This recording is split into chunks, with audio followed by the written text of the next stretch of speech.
Abra sua Bíblia já comigo nesse intervalo em Atos dos Apóstolos, lá no capítulo de número 27. Pode deixar o tema aí, tá? Depois você vai no texto para mim, por favor. Capítulo 27, versículo de número 31.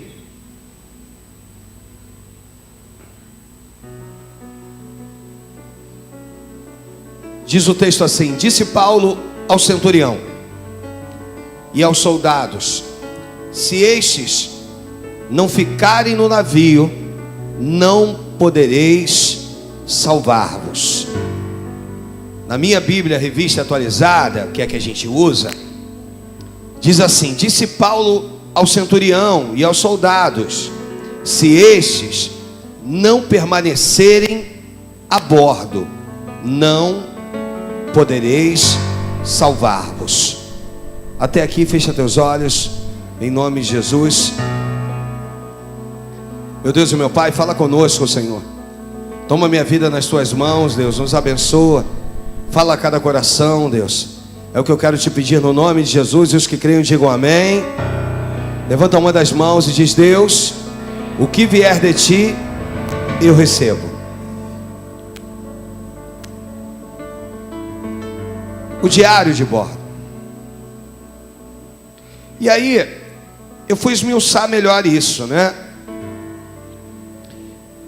O que é o diário de bordo? O diário de bordo, vou ler duas concepções dele, mas diz assim: o diário de bordo é um caderno ou pasta no qual o estudante registra as etapas que realiza no desenvolvimento do projeto. Esse registro deve ser detalhado e preciso, indicando datas, locais, de todos os fatos, passos, descobertas, indagações, investigações, entrevistas, testes, resultados, expectativas e análises. Como o próprio nome diz, este é um diário que será preenchido ao longo de todo o trabalho, trazendo anotações e rascunhos e assim, etc, etc, etc, etc.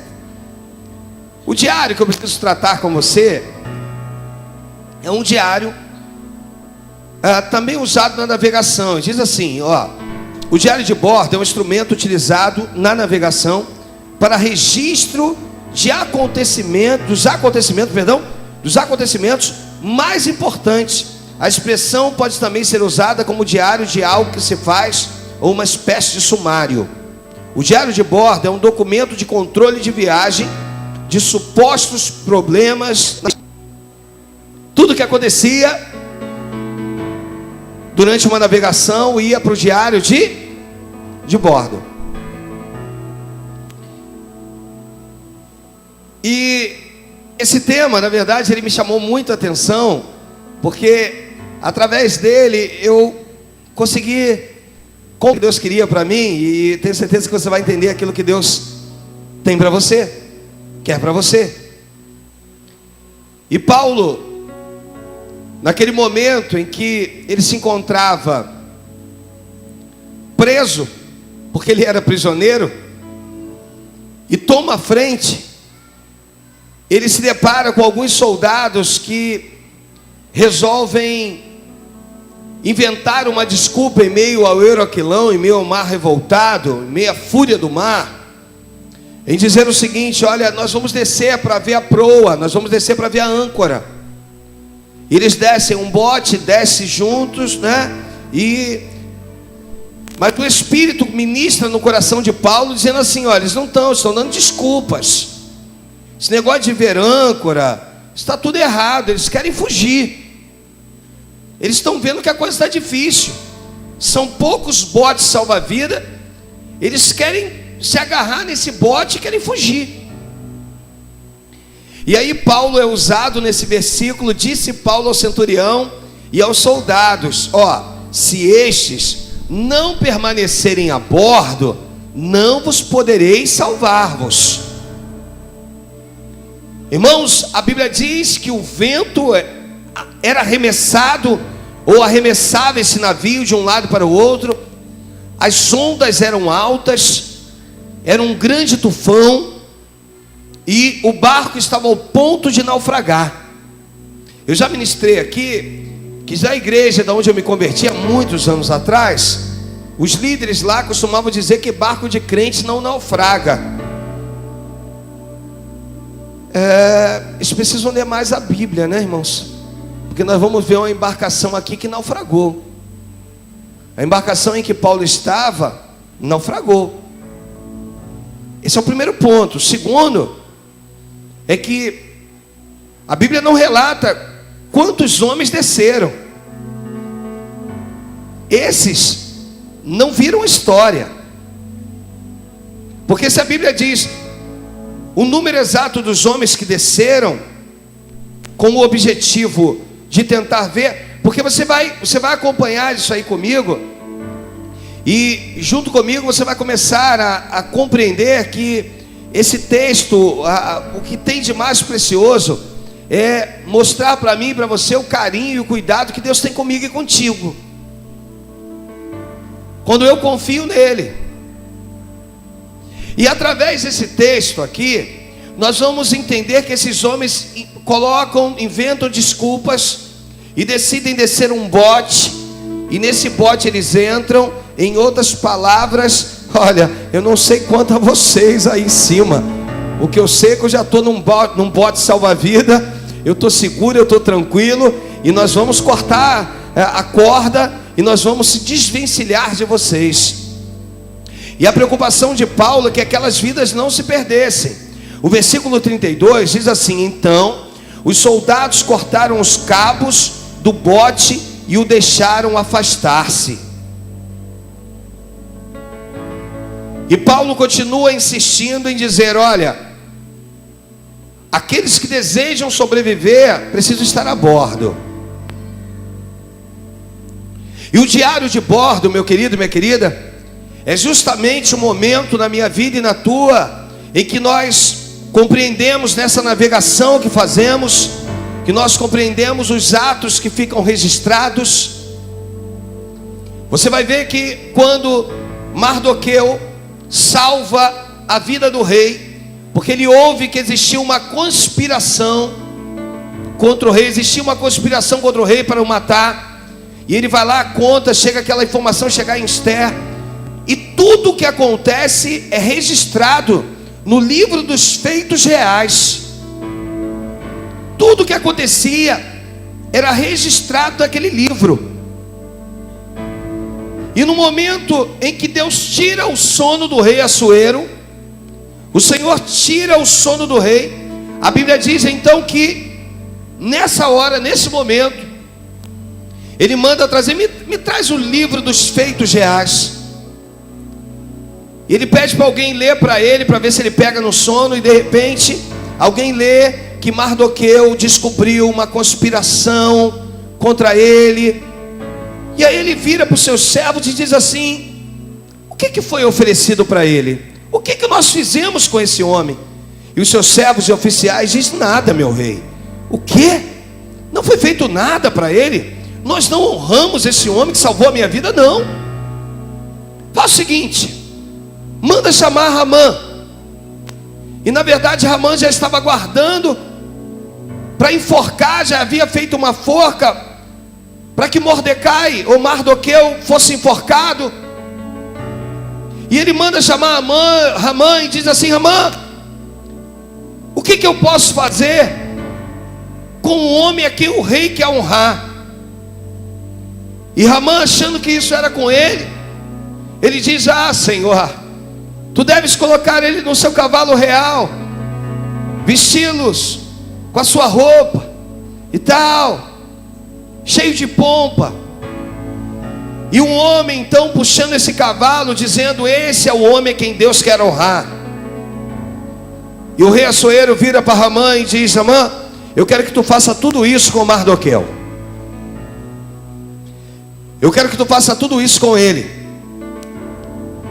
Aquilo que havia sido escrito no livro dos feitos maravilhosos dos reis se voltou a favor de Mardoqueu no momento que ele mais necessitava. Eu quero falar com você, querido e querida, que Um navio chamado Titanic possuía um diário de bordo. E nesse diário de bordo, as últimas coisas que foram anotadas foram algumas frases. E dentre elas, a primeira, o comandante do navio diz assim: anota aí. Sim, senhor, o que tu quer? Vem cá, comandante do navio. Ou melhor, você vai ser o escrivão. Esse cara é tudo, né, irmão? É escrivão, é tartaruga, nunca reclama. Você vai ser o escrivão. Anota aí. Pelo que eu estou vendo, pela minha experiência, anota no diário de bordo: o mar está calmo. Anota aí. Às vezes na minha vida e na tua, o mar está calmo. E por estar calmo, ele me influencia a navegar com mais segurança. Quando diz calmo, eu começo a entender que não tem nada para dar errado. Quando diz calmo, eu começo a entender que eu posso prosseguir na minha viagem com segurança. E assim, muitas das vezes, tem sido a minha vida e a tua. Nós estamos olhando a olhos nus, estamos vendo, está tudo calmo. E você pede para que alguém registre isso: olha, está tudo calmo, Deus está no negócio.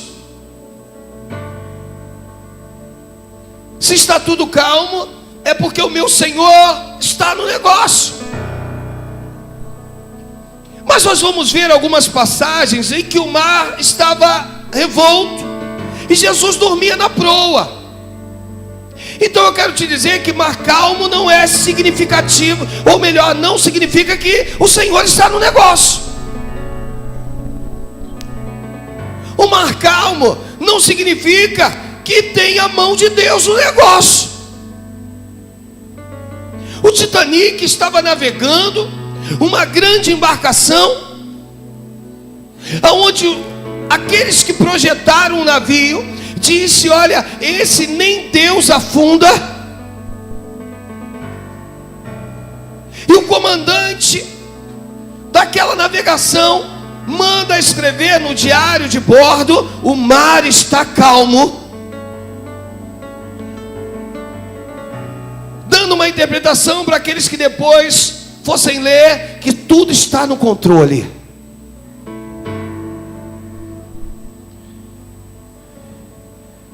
Agora está calmo. Mas você se esquece que você plantou algumas coisas e automaticamente, queridão, vai colher. A gente esquece. É o famoso ditado: quem bate, como é que faz aí? Quem bate, quem apanha. Deus é justo, irmãos.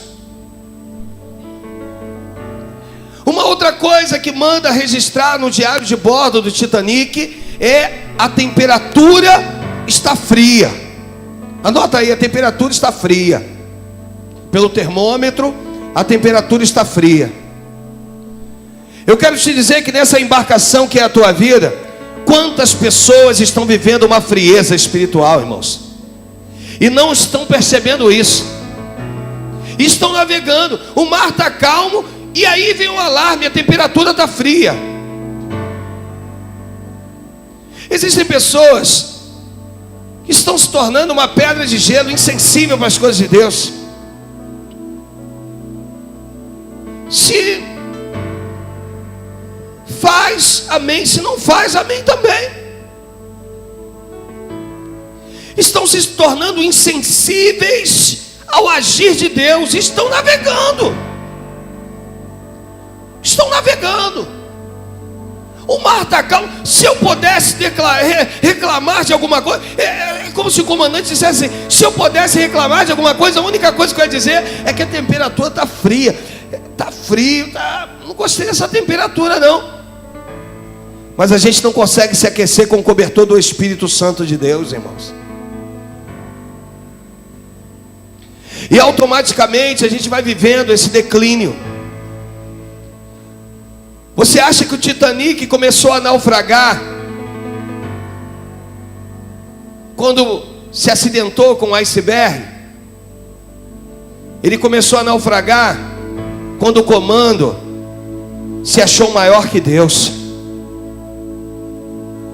Quando nos achamos tão especiais que passamos por cima do comando do Senhor. Eu ministrei hoje de manhã e falávamos sobre isso num outro texto. No momento em que Acasias segura numa grade, se apoia numa grade, a grade cede, ele se esborracha lá, estava num lugar alto, diz num quarto alto, e ele cai e ele adoece. E aí ele manda os mensageiros dele ir lá em Ecrom, em Baal-Zebub, Zebub que significa Deus das moscas, perguntar se ele viveria ou não viveria. E Deus incomoda Elias para dizer: Elias, vai lá, intercepta os mensageiros e vira para eles e diz o seguinte: acaso não há Deus em Israel para que vocês vá consultar Baal-Zebub, o Deus de Ecrom? Acaso não há Deus em Israel? E eu disse, irmãos, que o erro, ou o maior erro do rei, não foi de Acasias, não foi o fato de simplesmente ter dito ou ter mandado os mensageiros. O maior erro foi se apoiar numa grade que não tinha estrutura, irmãos, e caiu. Nós estávamos conversando aí com o pastor Paulo Cota ali. Se tem uma coisa que não acontece comigo, irmãos, eu não chamo ovelha de filhos. Vem cá, meu filho. Que filho? Você tem um pai, teu pai é celeste. Aponta aí: eu tenho um pai. Diz assim: eu tenho um pai. É esse que garante a tua vitória, queridão. Eu sou pastor. E eu estava conversando com o pastor Paulo Cota ali, e ele estava com outro pastor renomado, e o pastor dizia assim: olha, sabe quando que a igreja vai crescer? É quando ela aprender que ela depende muito pouco do pastor, porque quando ela dobra o joelho, Deus ouve. Quando ela se prostra em adoração, Deus ouve e responde. Quando ela clama, Deus ouve. Sabe, querido e querida, nós não queremos formar dependentes, nós queremos formar pessoas que de fato e verdade sabem do poder que existe uma palavra chamada oração. Quando tu ora, Deus te ouve. Quando tu clama, Deus te ouve. Quando tu busca, Deus te ouve. E aí você está debaixo de um eclesiástico, sim.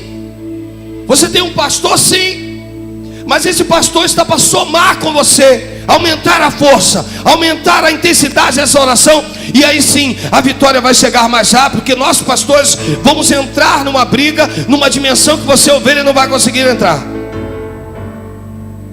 O que eu estou querendo dizer, irmãos, é que o diário de bordo do Titanic começou talvez de uma maneira legal. O mar está calmo, e aí a temperatura está fria. Toca no teu irmão e diz assim: faz uma avaliação, porque pode ter alguma coisa errada aí.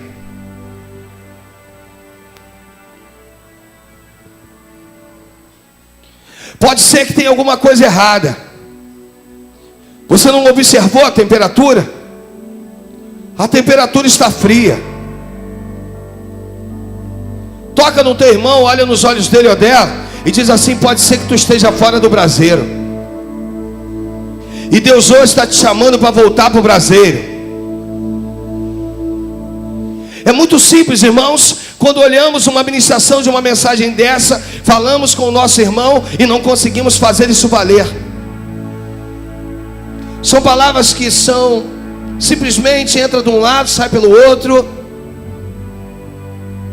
O diário de bordo do Titanic disse mais. Disse: o mar está calmo, a temperatura fria, mas Porém, o vento é bom. O vento é bom. O vento está contribuindo. O diário de bordo do Titanic mostra pessoas que não conseguem atingir uma profundidade no conhecer, no agir, na mente do nosso Deus. Pessoas vivendo em torno de circunstâncias. A temperatura é fria, mas o vento é bom. O vento é bom. E aquela embarcação continuou. De uma tal maneira que o comandante determina uma rota, coloca no piloto automático e descansa. Existem pessoas, irmãos, que estão a caminho do abismo, do buraco, e não estão percebendo. Aqui, ó, o declínio, afundar, naufragar, é complicadíssimo. Você lembra de um navio desses transatlânticos, né? Que ele inclinou-se lá próximo da Itália, se eu não me engano. Ele já foi retirado de lá, mas você viu o tempo que levou, irmãos? Para tirar aquele navio de lá leva tempo, irmãos. Quando você não percebe que essa embarcação, que é a tua vida, está tendo visões erradas, está tendo visões humanas, está vivendo de uma aparência, e através dessa aparência você tem escrito lá no seu diário: o mar está calmo, a temperatura é fria, mas o vento é bom.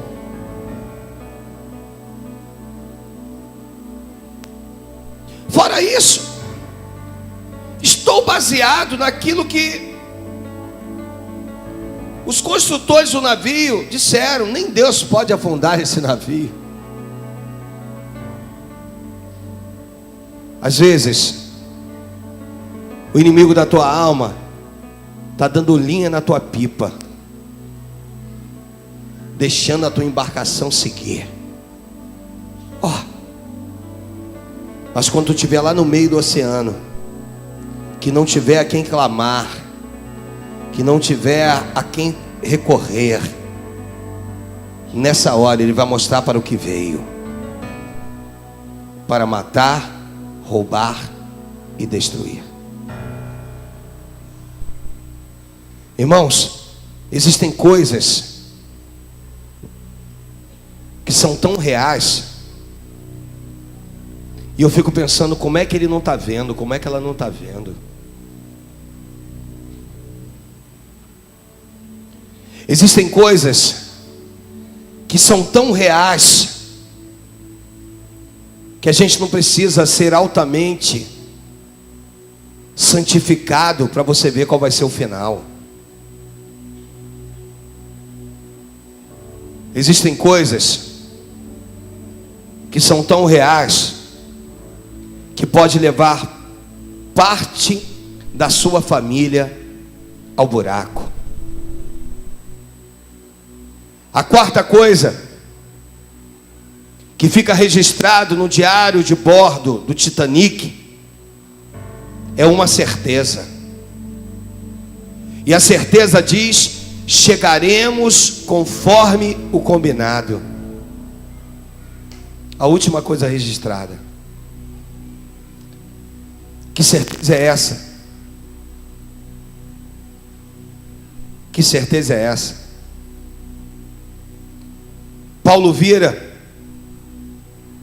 para o centurião e para os soldados e diz: olha, se estes não permanecerem a bordo, vos não podereis salvar-vos.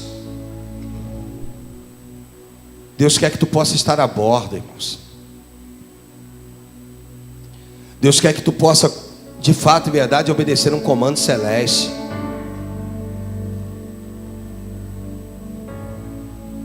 É ano de governo.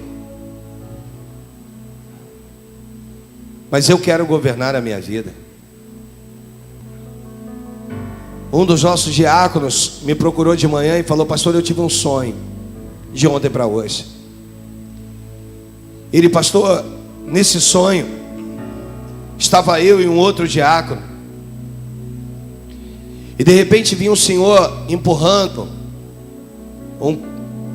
como se fosse uma carroça, e com madeiras muito pesadas. E nós olhávamos o senhor vindo lá, tendo dificuldade, porque os animais que puxavam a carroça estavam tendo dificuldade devido ao peso do material que era levado. E nós víamos o senhor, e de repente eu virei para essa pessoa e disse assim: rapaz, é o pastor, o que nós estamos fazendo para ajudá-lo? E aí ele falou que ele se apresentou e disse: pastor, me permita ajudar o senhor aí a conduzir. Para que são essas madeiras? E eu virava para ele e dizia: para a construção do novo templo.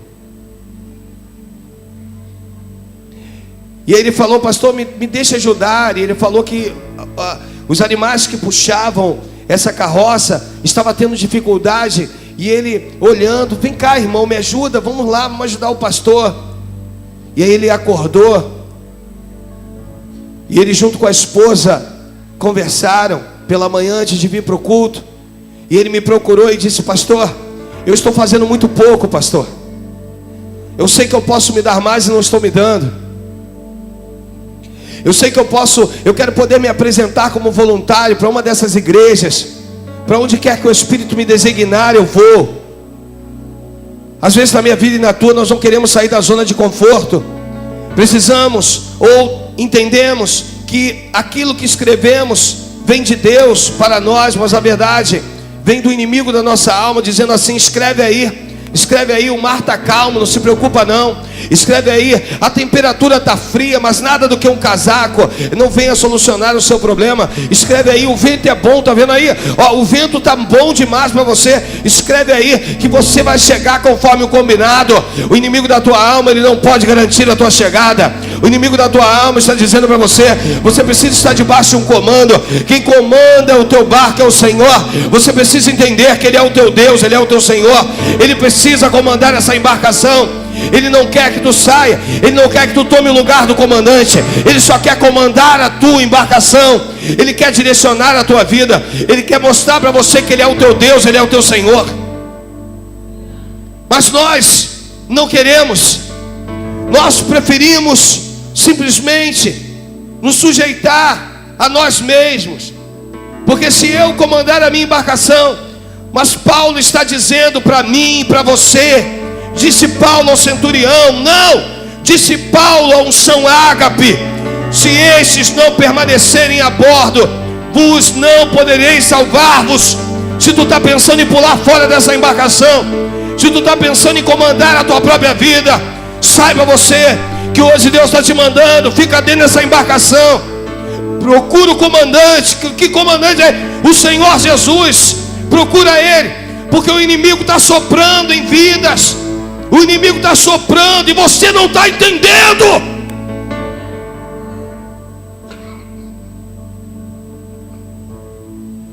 Não é Deus, é Satanás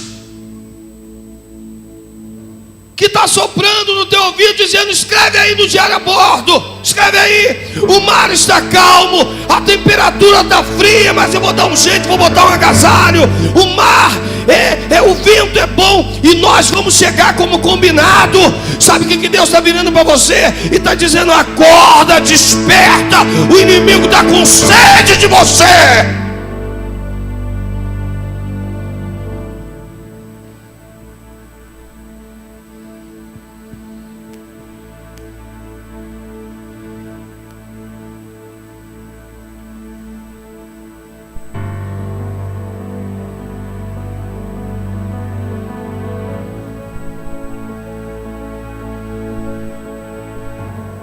não são palavras duras, palavras de quem ama. Palavras de quem quer que você possa confiar no teu Senhor. E pode ser que com o teu Deus o mar não esteja calmo, mas uma coisa é certa, a temperatura vai se manter aquecida, porque vós sois templo do Espírito Santo de Deus.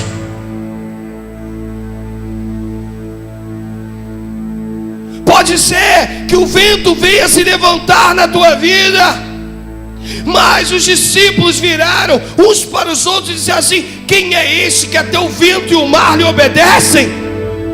Quem é este que até o vento? Este tem um nome, o nome dele é Jesus. O vento e o mar lhe obedecem quando ele dá ordem. Se o vento está soprando o contrário, entenda que é Deus querendo colocar algumas coisas no seu devido lugar.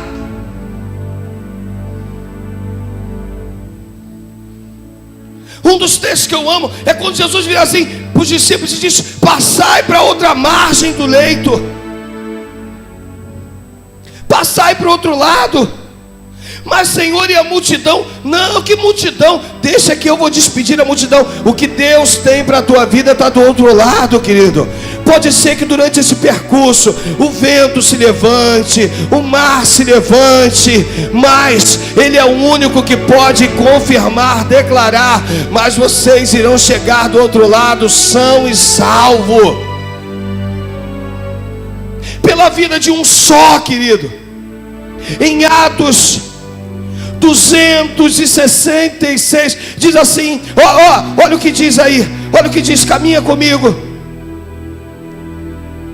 O versículo de número 35, em Atos 27, diz assim: tendo dito isso, tomando um pão, deu graças, e na presença de todos, depois de o partir, começou a comer. Todos recobraram ânimo e se puseram também a comer. Estávamos no navio 260, como é que é? 266 pessoas ao todo. 276 pessoas ao todo, e nenhum deles se perderam. Ninguém se perdeu.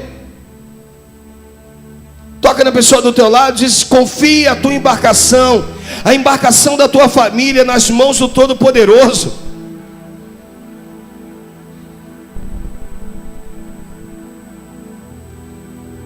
Confia em Deus. Confia no Senhor. Pergunta assim: e o barco, pastor? E o barco? Se defrontou com as pedras, foi completamente destruído. Mas dos 276, nenhum deles se perderam. Nenhum fio da vossa cabeça se perderá, irmãos. Nada vai acontecer contigo, confia no Senhor. Que nós possamos entender que a palavra de hoje é uma palavra de alerta. O inimigo está dizendo que o mar está calmo, a temperatura fria, o vento é bom, e está te garantindo que você vai chegar conforme o combinado. E aí no meio do caminho, um iceberg acabou com a história daquele navio. As riquezas afundaram.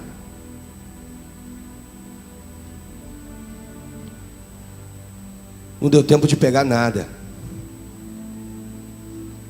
Quais são as riquezas que você tem procurado nesse mundo? Pode ser que naufrague. E no final das contas você olha e diz assim: de que me valeu a pena? Nada. O Senhor hoje ministra no teu coração. Vira para você, vira para mim e diz: eu é que preciso escrever a teu respeito no livro das obras.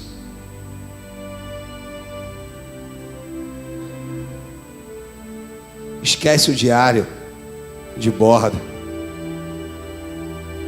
e permita que venha a ser escrito pelo meu Senhor no livro das obras. Que no dia certo há de ser lido. Eu queria poder trazer uma palavra para você, irmãos. Bater palma. Dar glória a Deus. Glorificar, exaltar. Mas eu preciso ministrar na tua vida que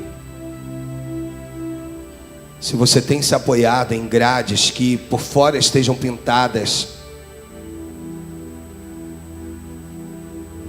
mas que a estrutura dela está corrompida, cuidado, porque a tendência é que você caia. Saiba que o Senhor está nesse lugar. Pode vir ministrar de louvor. Ele quer ser o teu porto seguro. Sabe o que eu preciso dizer para você? Se você for acompanhar essa história do naufrágio em Atos, já desde o versículo de número 1, você vai ver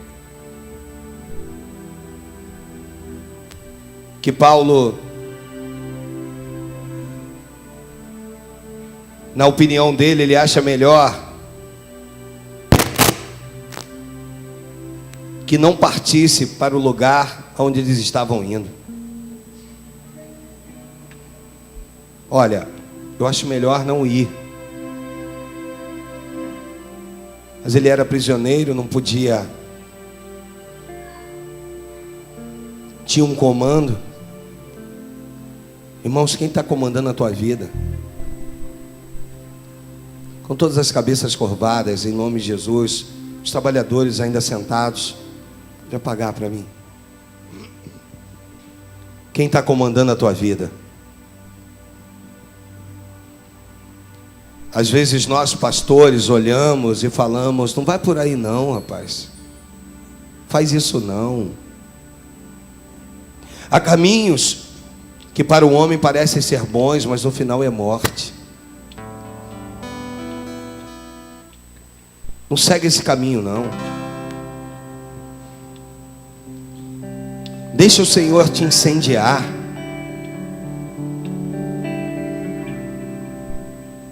E as pessoas querendo se apoiar em grades. E é interessante, irmãos, que às vezes não conseguimos entender a dimensão do que Deus quer fazer. Não conseguimos compreender que Deus quer escrever uma nova história para você. Não conseguimos entender isso e continuamos insistindo em histórias que vão nos conduzir à morte. E às vezes as pessoas acham que estão bem. Pastor, olha para mim, eu estou bem.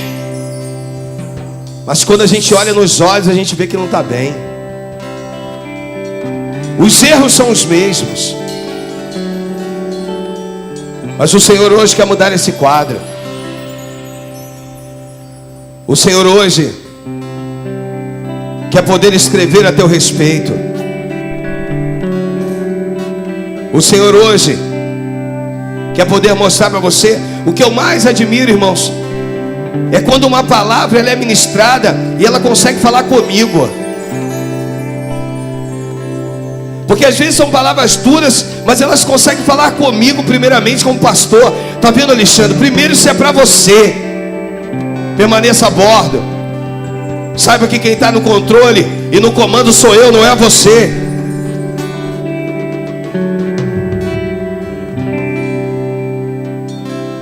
Deus quer mudar a história, irmãos. Mas se você quiser continuar a viver essa história que vai te levar à morte espiritual, aí é um problema seu. Uma coisa eu vou dizer para o meu Deus: Senhor, eu anunciei, eu preguei, meu Pai, eu falei, meu Deus. E não adianta Satanás depois ganhar a culpa de que tapou os teus ouvidos, porque ele não tapou os teus ouvidos. Você ouviu. E você vai poder tomar a decisão que tu quer. Se quer uma vida de mentira, viva uma vida de mentira. Se quer uma vida de verdade, Jesus tem que assumir o controle dessa embarcação. Se quer viver uma vida miserável, viva uma vida miserável. Se quer viver uma vida abundante, Jesus precisa assumir o comando da tua embarcação.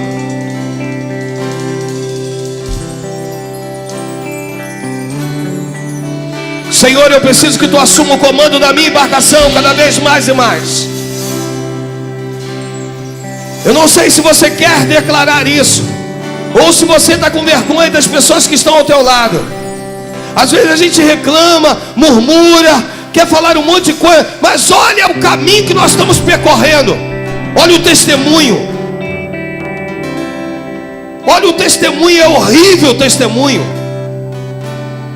Quando tu abre a boca, você não consegue glorificar o nome do Senhor. E o Senhor está dizendo hoje assim, ó, para mim e para ti, olha, talvez você já saiu dessa embarcação.